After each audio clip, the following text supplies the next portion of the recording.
ever feel like you're just wading through endless streams of information. But that deep, satisfying gulp of true understanding still kind of eludes you. Well, the ancient Mundaka Upanishad, which is our focus for this deep dive today, it tackles this exact thing head on. It really does. It suggests that real knowledge isn't about, racking up facts, but about a direct experience, an experience of your own self. So if you've ever felt, let's say, data-drenched but wisdom-dry, you're definitely in the right place. Absolutely. We're diving into the Mundaka Upanishad, a really foundational text from the Vedanta tradition within Hinduism.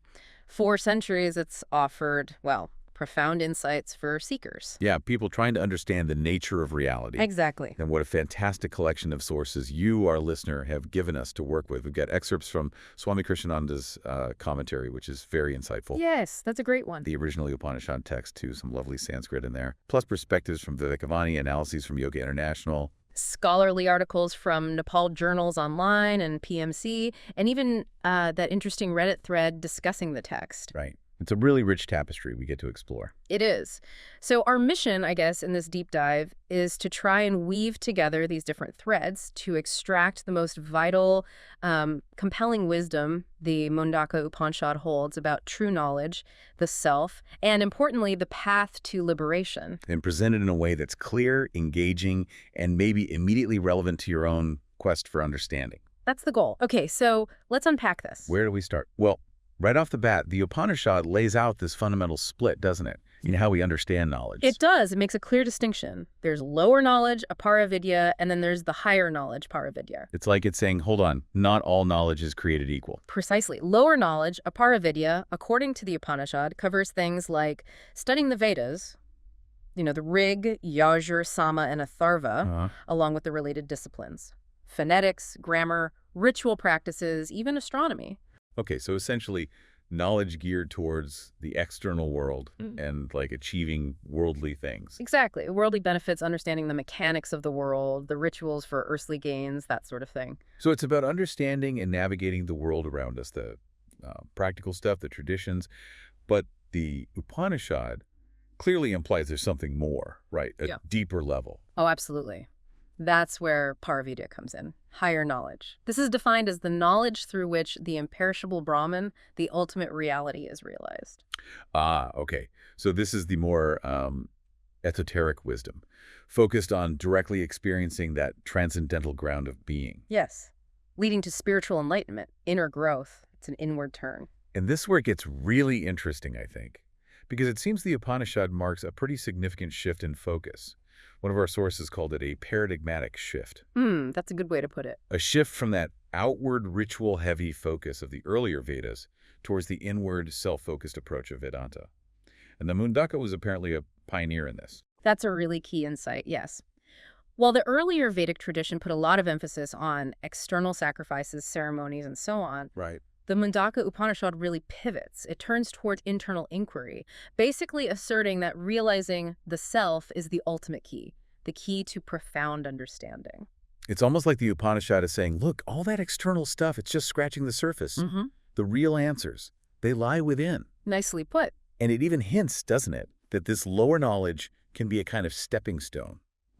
Like it helps orient us before we dive deeper inside. Precisely. Lower knowledge can give you a framework, a way to comprehend the manifested world. It prepares the ground, in a sense, for the deeper, more experiential understanding that Paravidya offers. Like learning the alphabet before you can read poetry, maybe. That's a great analogy, actually, yes. Okay, so this higher knowledge, Karavidya, what does the Upanishad actually tell us about it? It really sounds like the game changer here.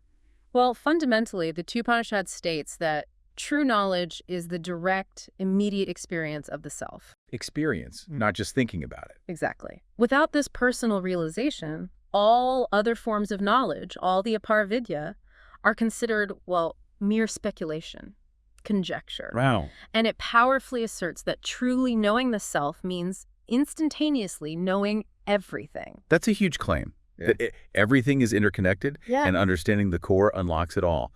But how do you get that kind of knowing? It doesn't sound like something you just learn from a textbook. You're absolutely right. The Upanishad is very clear on this. This isn't knowledge gained through intellectual reasoning alone. Okay. The intellect, it argues, is finite. It's bound by the transient nature of the very world it's trying to figure out. It's often when we truly grasp the impermanence of everything external, the fleeting nature of things, Yeah. that the longing for something eternal, something unchanging, naturally arises. The question of the eternal pops up. That makes a lot of sense. If everything around us is constantly shifting, what's the constant inside? But if our regular minds, our intellects, can't grasp it, where do we even begin? This is where the role of the guru, the spiritual teacher, becomes absolutely vital. The guru. Okay. The Upanishad introduces this concept of receiving the higher knowledge through personal initiation from a realized guru, someone who already embodies that understanding. So it's a transmission, almost. In a way, yes. It suggests that in the presence of such a teacher, something transformative can happen. The disciple's usual analytical mind might just quiet down, allowing this, divine wisdom, you could say, to flood the heart directly. So it's about bypassing the thinking mind, maybe tapping into a more intuitive level of understanding. Definitely intuitive. One of our sources describes it as an intuitive realization, where the usual distinctions we make between the knower, the knowing, and the known, they just dissolve, vanish. Whoa, that sounds like a really profound shift in how you perceive everything. It is. It's described as an integral, unified experience. Not fragmented like intellectual knowledge tends to be. It's self-identical. Right. And because this ultimate reality, Brahman, is so far beyond our ordinary ways of understanding, the Upanishad often describes it by saying what it isn't, using negations. Neti, not this, not that. Because trying to define it with our limited concepts just wouldn't work. Exactly. It transcends positive description. Okay, wow. So it's this direct experience of the self beyond the intellect, often needing a guru, and so fundamental, it's best described by saying what it's not. That's a lot to take in. It is. So if this paravidya is the ultimate goal, what gets in our way? What are the obstacles the Upanishad points to?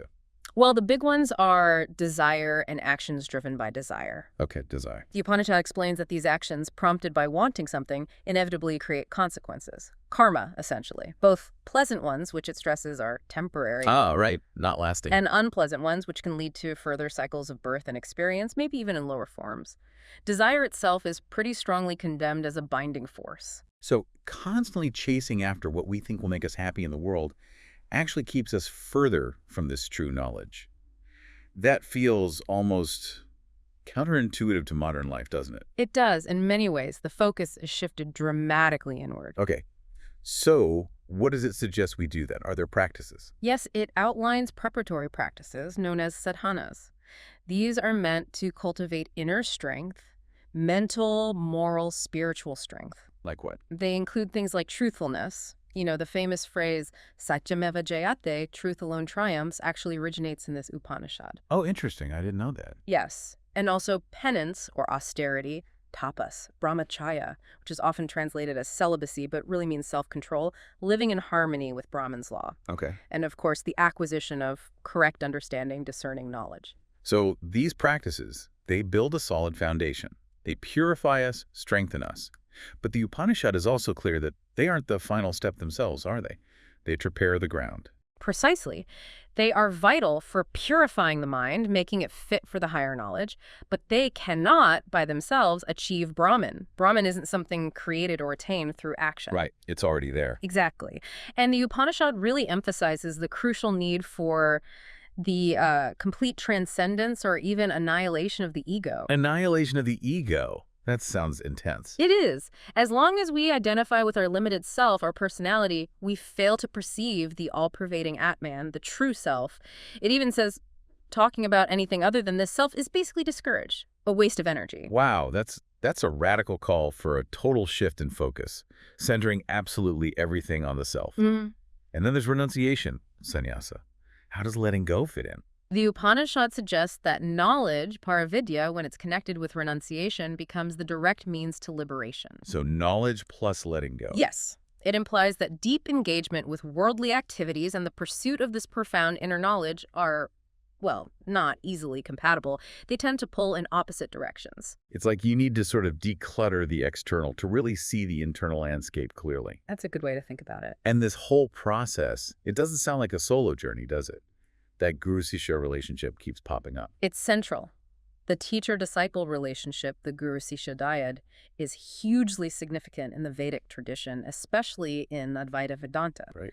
As one source mentioned, the very word Upanishad can mean sitting down near, implying sitting near the guru to receive this intimate instruction. Ah, okay. And there's a specific process involved. Yes, traditionally involves shravanam, which means carefully listening to the guru's teachings. Listening. Mananam, reflecting deeply on that knowledge, questioning, clarifying doubts. Reflecting. And the Dididhasanam, profound meditation, internalizing the wisdom until it becomes direct experience. Listening, reflecting, meditating. A structured, but also deeply personal way to integrate this wisdom. Very much so. And meditation itself seems key. Absolutely. The Upanishad highlights the need for a purified mind, a state called sattva, which is clear and calm.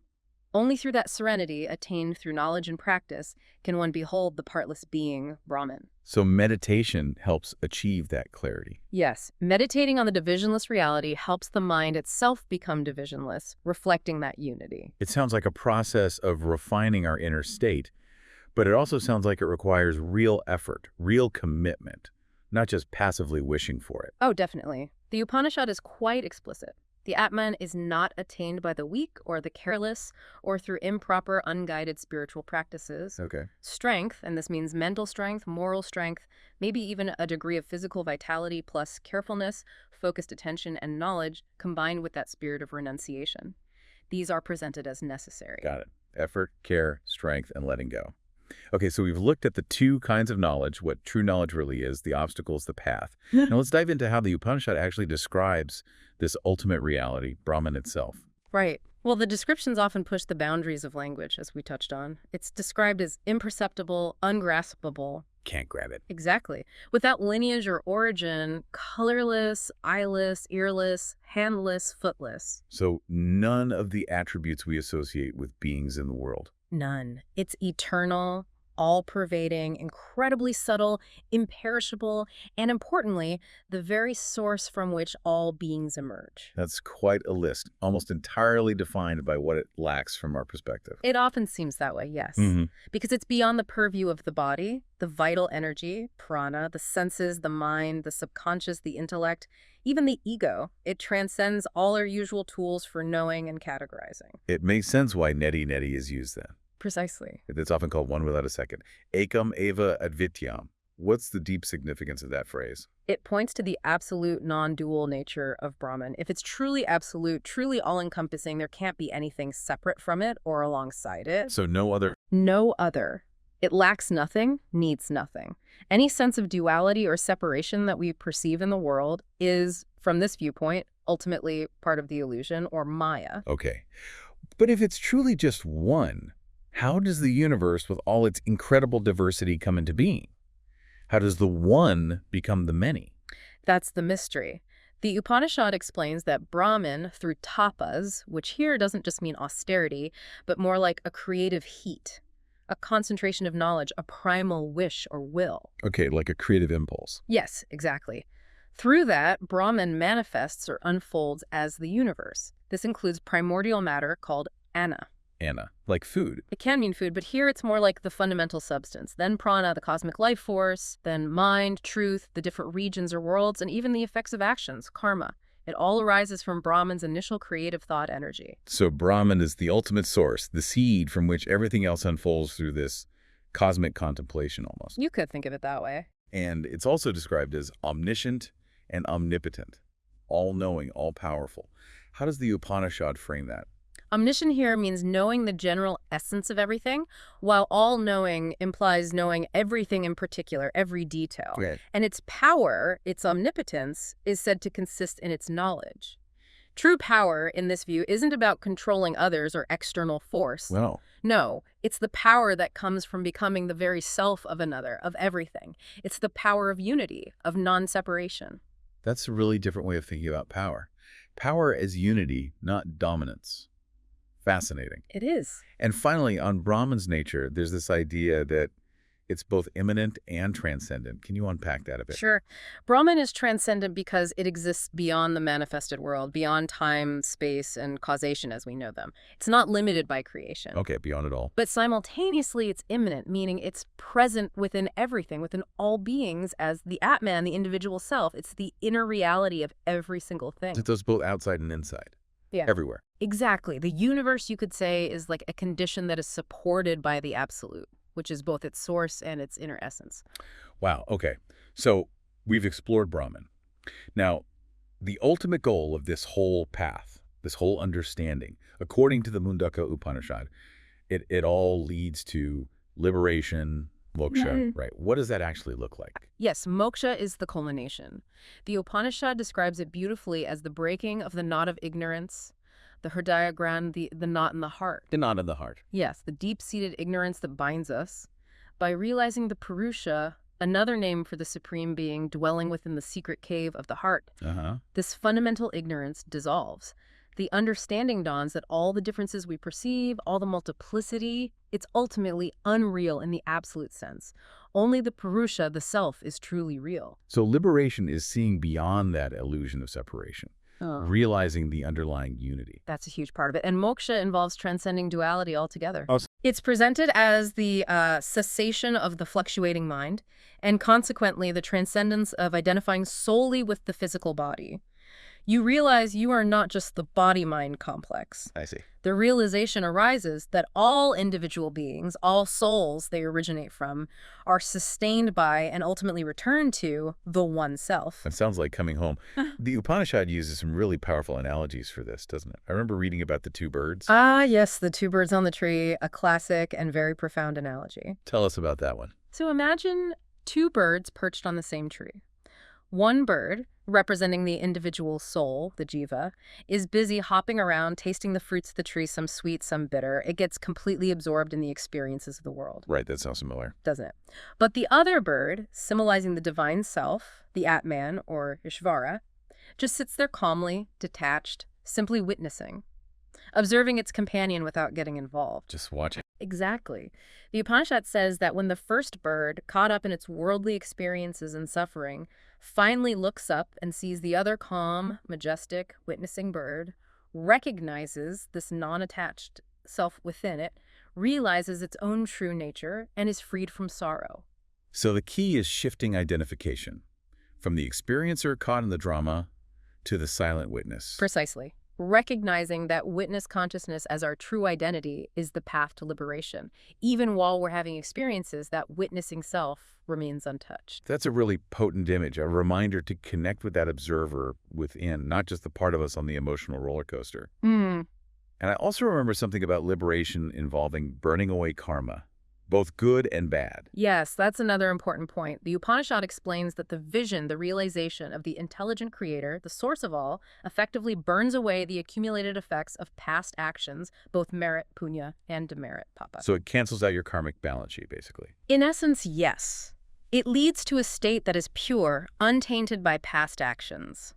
Divine knowledge transcends our ordinary framework of good deeds and bad deeds, leading to specific results. You go beyond that entire system. So it's not about trying to rack up good points, but about transcending the whole game of karmic consequences. Exactly. And ultimately, this journey, this realization, leads to union with the Supreme. That's the description. The realization dawns that the entire universe is nothing but the very essence of the spiritual infinite Brahman.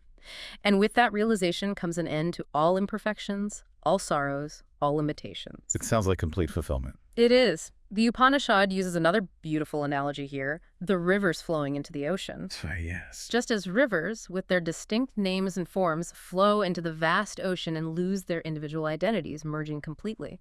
So too the knower, freed from the limitations of name and form, attains the divine Purusha, the Supreme Being. They merge into that ultimate reality. It's a lovely image of dissolving back into the source, losing the small self to gain the infinite. Precisely. And the ultimate statement, the peak of this realization is literally becoming Brahman. That is the profound assertion of the Mundaka, and indeed much of Vedanta. Brahmavid Brahmaiva Bhavati, the knower of Brahman becomes Brahman itself. Wow. By truly knowing Brahman, one transcends sorrow, transcends sin, transcends limitation, and attains immortality because they have freed themselves from those knots of the heart, the core ignorance that binds us. This whole journey, it sounds so deeply personal, so internal. The Upanishad really seems to stress that the real battle isn't out there, is it? It's within us. Absolutely. The focus is entirely inward. The limited self, the ego, driven by its desires and attachments, gets entangled in the world's fleeting pleasures and inevitable pains. Leading to that cycle of temporary happiness followed by anxiety, fear, sorrow. Exactly. And identifying ourselves as the independent doer of actions, I did this, I achieved that, keeps us bound to the results, the consequences of those actions. And the key to breaking free then is recognizing that other part of ourselves, that detached self, like the observing bird. That's the core insight. True liberation arises from recognizing and identifying with that non-attached self, the Sakshi or witness, which is inherently free from desires, cravings, and the ups and downs of the world.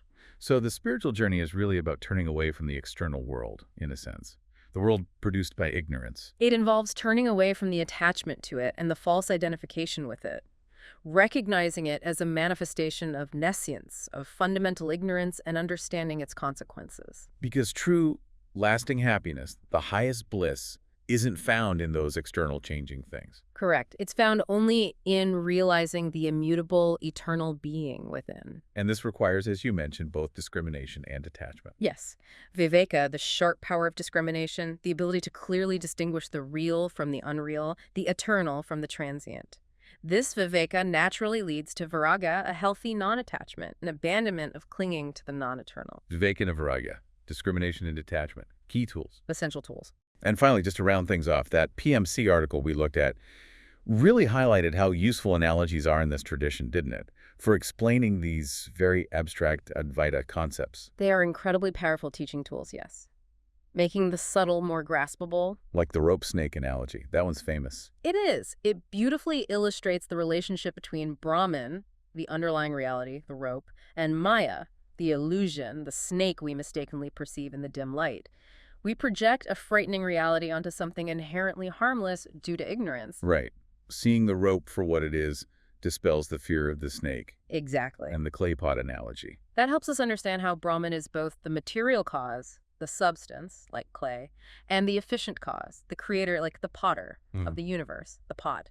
The universe is made of Brahman and by Brahman's inherent power. Okay, I see. It's both the stuff and the maker. In essence, yes. And then there's the analogy of the 10th man. The 10th man. How does that one go? It's a story where 10 men cross a river, and when counting afterwards, each man forgets to count himself, leading them all to believe one person drowned. They are in great distress. Oh, dear. Until someone points out, you are the 10th man. The realization, the self-knowledge, immediately removes the distress. It shows that self-knowledge is both necessary and sufficient for liberation from suffering caused by ignorance. The solution was always right there. Ah, I get it. We're searching everywhere for something we already are. These analogies really do make these profound ideas click, don't they? They certainly help bridge the gap between intellectual understanding and deeper insight. Okay, well, as we start to wrap up our deep dive into the Mundaka Upanishad, what would you say is the single most important takeaway, the core insight you'd want our listener to really hold on to? If I had to pick one thing, it's that the Mundaka Upanishad offers this truly transformative perspective. Lasting fulfillment, genuine peace, isn't ultimately found in accumulating more external knowledge or achieving more worldly success. Right. Not out there. It's not out there. It's found in realizing the eternal, unchanging self that resides within each and every one of us. And this isn't just, an intellectual idea to ponder. No, it's a practice. It's a journey of inner transformation, supported by those practices we discussed, truthfulness, self-control, and often guided, crucially, by the wisdom passed down through a teacher. It's a whole different orientation to life, really. It is. And here's maybe a final thought for you, our listener, to really sit with. If our true nature is already perfect, already complete, and all-pervading, as this Upanishad so powerfully suggests, how might consciously shifting your focus inward change the way you navigate the daily challenges? How might it change the way you experience the joys? What ropes in your own life might you currently be mistaking for snakes? That's a great question to ponder. And really, this deep dive has only scratched the surface. The Mundaka Upanishad is incredibly rich with insights. So much more there. Oh, absolutely. We really encourage you to explore the source materials further if this sparked your interest. Reflect on these ideas. Maybe seek out teachers or communities who delve deeper into this wisdom tradition. Because the journey to self-knowledge, as the Upanishad shows us, Hmm. it's a deeply personal one. Deeply personal. And its rewards, the Upanishad suggests, are truly infinite.